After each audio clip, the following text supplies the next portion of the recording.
Destiny, Fortune, Fate. Chapter 1, The Hotel Room. The nights were long, dark, and lonely, as she sat looking at the emptiness. The city was getting ready to party the night away. The buzzing of the streets, the people merrily sitting at the tables ordering their ice-cold beers, fruity cocktails laced with shots at the bar. The mariachis playing the romantic love songs to celebrate the honeymooners on their dreams-come-true holiday. There, she sat alone in the room. No celebration of a honeymoon. He had just left. As he walked out, closed the door and said goodbye. The never-ending tears that made puddles on the now stained cold tiled floor as they continued to drip from the bloodshot eyes. Swollen bags and mascara converted her face into something out of a horror movie. As she reached for the glass of red wine, gulping, nearly choking with each sip, hand shaking, she lifted the glass, brought it to her lips, and then again and again and again. As she looked at the other goblet, the flowers and basket of fruit welcoming her and her husband to paradise. He wasn't coming back. It was all part of a plan. He didn't love her. She had been taken for a ride, a joyride she would never forget. The anger and rage at that moment, having to deny the truth and accept the reality. She was far from home, left alone in darkness, frightened, shaking for comfort or for a kind, tender word. Where would her journey lead her?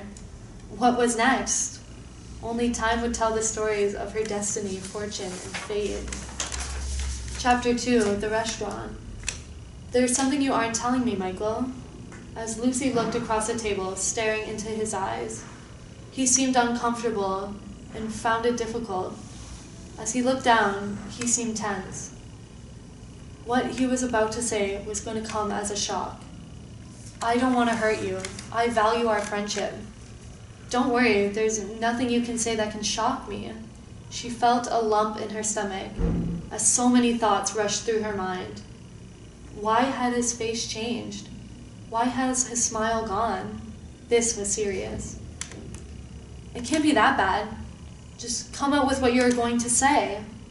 Well, as I'm sure you've already guessed, yes, there is something that I was meaning to tell you, but I didn't know when would be the best time or how I was going to tell you.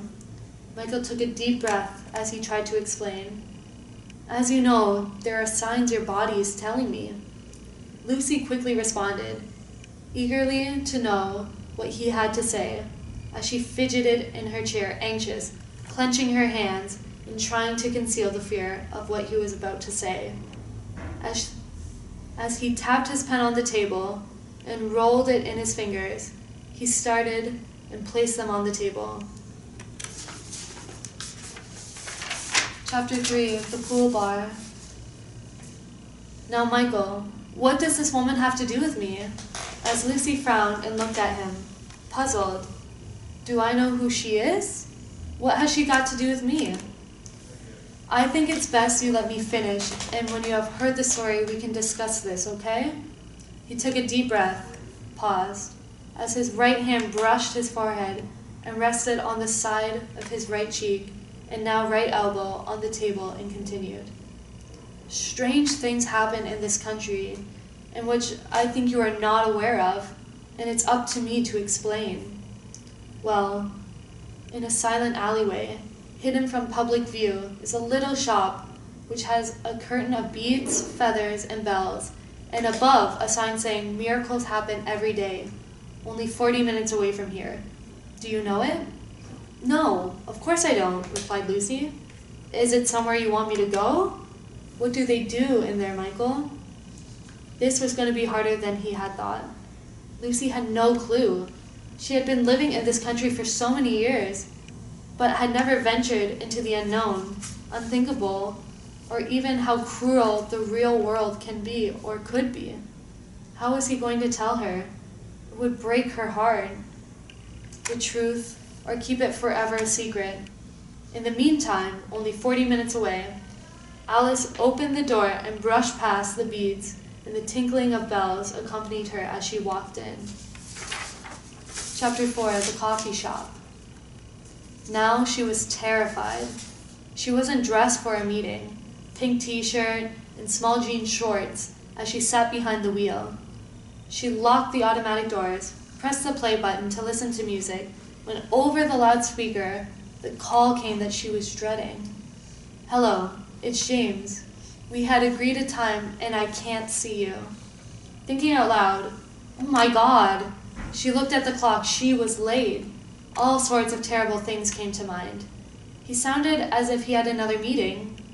Would he wait? She was so desperate to get to the bottom of the lies. "I will wait another 15 minutes. Drive to 5th Avenue. Do you know the coffee shop opposite to the hotel? I will wait." How would she know what he looked like? She was relieved. A coffee shop, great. That meant lots of people. She didn't like meeting strange people. Trembling with fear, she took a deep breath and thought, enough is enough. It has to be done.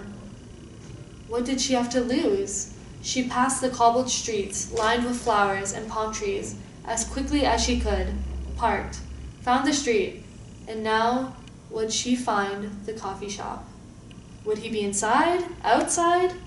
As she hurried down the busy street, filled with tourists, diners, shoppers, and honeymooners, over there, she finally made it. He saw her walk in. There, he sat waiting and watching her every move. Chapter 5, The Private Room. They all sat around the table.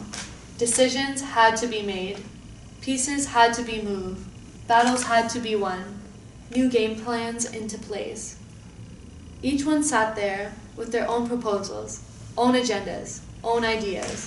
What they wanted to accomplish hidden below the floor, walls, and closed doors.